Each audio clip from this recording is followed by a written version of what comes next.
Next, we are showcasing Cereno Scientific, who are developing novel treatments for cardiovascular disease. Here to present the company is the CEO, Sten R. Sörensen. Welcome, Sten. The floor is yours. Thank you, Mike. Appreciate it. So, pleased to be here and to update you on our journey with Cereno Scientific. We have a vision to develop innovative treatments to prolong life and improve quality of life for patients with common and rare cardiovascular diseases. Now, we have our main platform on epigenetic modulation. I'll get to that. We have two programs, one in phase 2 in the orphan disease, pulmonary arterial hypertension, and it's aimed to be completed by the end of this year.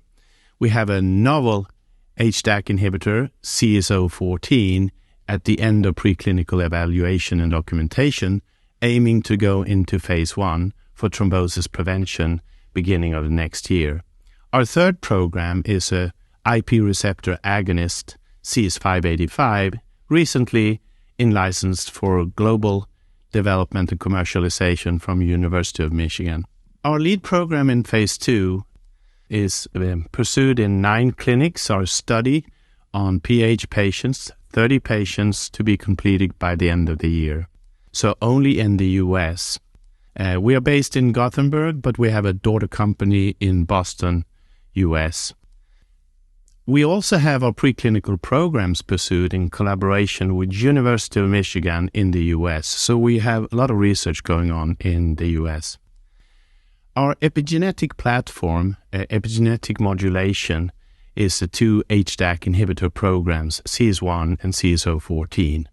And by that program and those molecules, we modulate the expression of important proteins for man that sometimes can go the wrong way in their production or concentration in the body, and then you develop diseases. So we have these 2 programs in 2 different diseases targeted for better therapy for these patients. We have a very strong scientific advisory board, mainly based in the US, that have supported us in our journey and have added strategic insights and scientific insights to our programs. In addition, they have produced white papers, so to speak, on all the important research behind our HDAC inhibitor platform. 100 articles, 100 references were published in The Lancet, one of the most prominent scientific journals in science. We have done an evaluation early on here what we should focus the HDAC inhibitor platform on, and we defined pulmonary arterial hypertension, the orphan disease, to be the first target. And the second target for the second program, CS014, is aimed at thrombosis prevention without increased risk of bleeding, something very much sought after. The reason the HDAC inhibitor program is so interesting is that it looks like it can have not only prevention of thrombosis without increased risk of bleeding, but also seems to impact the disease progression, slowing it down or even reversing it in cardiovascular disease. We have several studies in pulmonary arterial hypertension and in other diseases showing those effects. So there are multiple indications we could pursue, but we pursue PH and thrombosis prevention with our first 2 programs initially. So where are we? CS1, as I mentioned, is at the aiming to conclude phase 2 program by the end of the year. We will get top-line data on the effects of CS1. The study is mainly safety and tolerance, but we're looking for efficacy parameters in 3 different dosages.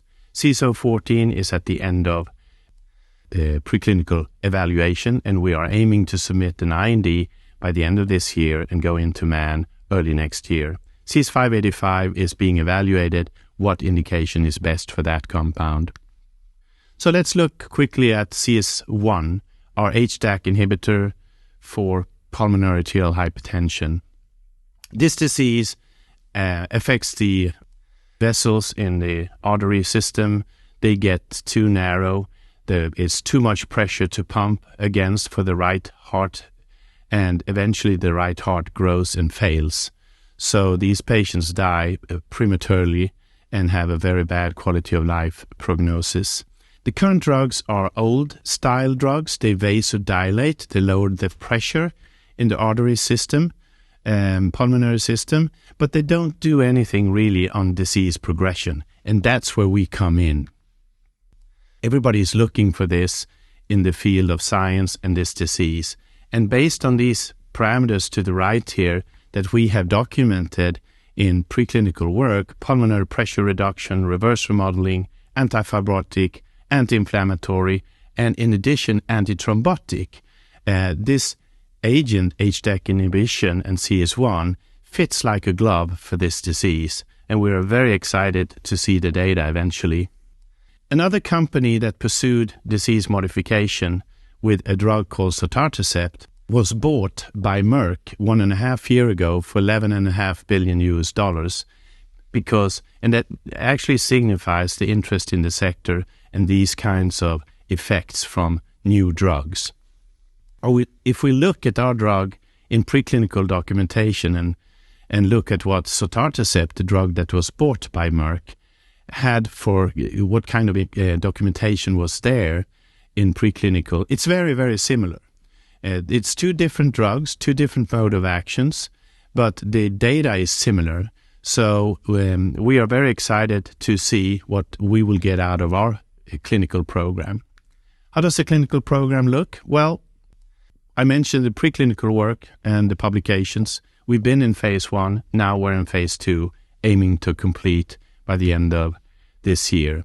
We're doing that trial together with Abbott, major healthcare company. And the reason we're doing it is that they have a cutting-edge technology to measure pulmonary pressure, an implantable device that the patients actually get to keep for life. But that device can measure how many times you want and can also measure cardiac function. So it's very good to have that in this study. And this is really the future of diagnosis and therapeutic intervention. So our phase 2 study in pulmonary arterial hypertension with our drug CS1 is aiming to include 30 patients. And the latest progress is that we had 16 patients enrolled, 9 patients received CardioMEMS, 5 patients randomized on drug, and 2 patients actually completed the study. And the design you see here, the patients are randomized after a CardioMEMS implantation out to 3 different drugs, and they're treated for 12 weeks. And we are able to measure a number of times with CardioMEMS, and at the end we'll evaluate a number of parameters in the study. We are measuring a number of effects here. The primary endpoint is safety and tolerance, but we are measuring cardiac function through CardioMEMS and pulmonary pressure. We are doing echocardiography, we're doing MRI, and we're doing all the classical measurements that are done for approval of this kind of drugs, such as 6-minute walk test, quality of life, etc. So we are hoping to get a lot of interesting data out of this study. Let's move on to our next HDAC inhibitor program, aiming to get into man next year in the spring for thrombosis prevention. Thrombosis, cardiovascular disease is major. It's the biggest problem in health for man, and it's also the most common cause of death. 80% is blood clots, so thrombosis formation, blocking the blood flow in the arteries or veins and causing damage to major organs such as the brain and the heart.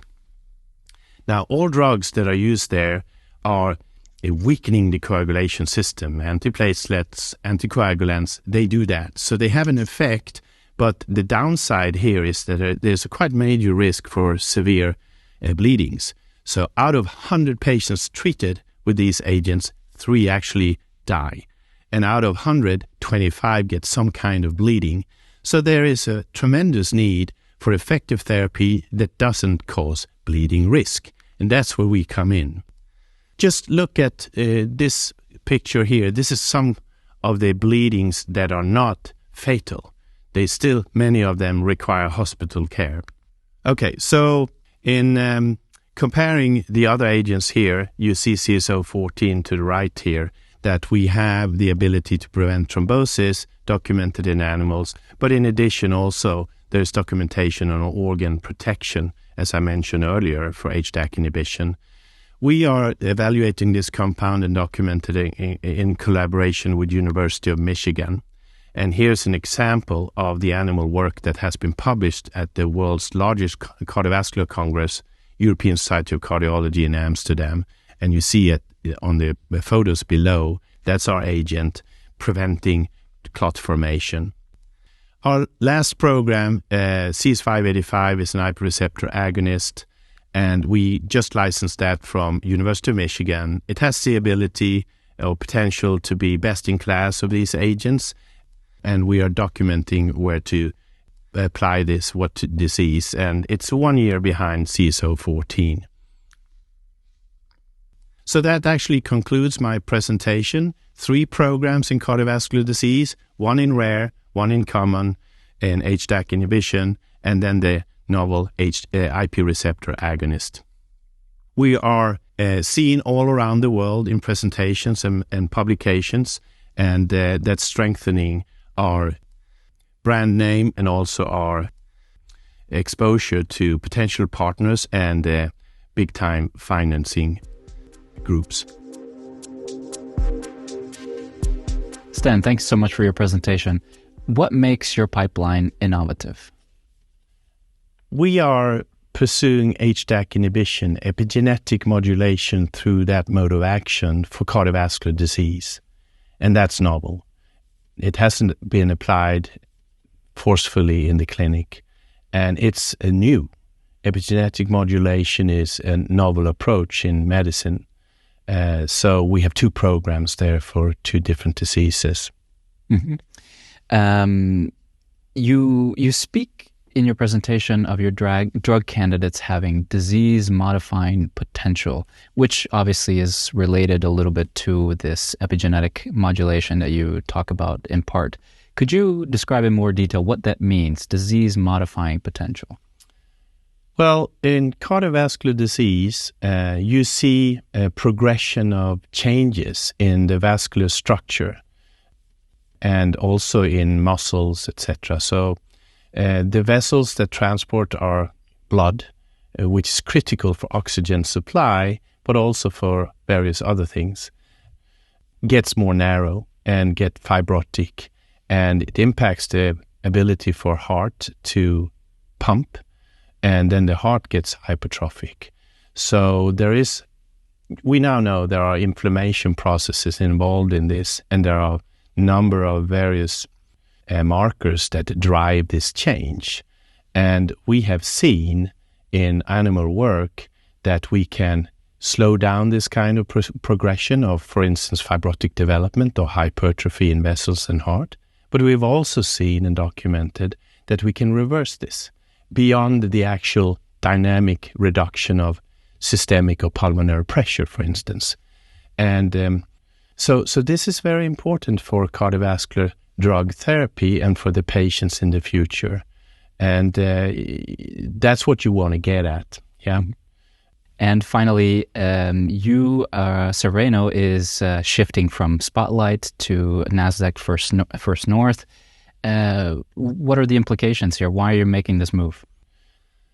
Yeah, it's for us it's obvious. So it's been said that it's a maturing issue for biotechs. We feel that we have now 3 programs. We're nearing completion of a phase 2, very important study for us in PH with CS1, and we want to attract international partners and investors and the industry, and NASDAQ has a very good brand name, and it's also allowing foreign investors to a higher degree to invest in our company. And it's been a request from venture capital groups or financing groups that we have met over the last year and exposed the company to.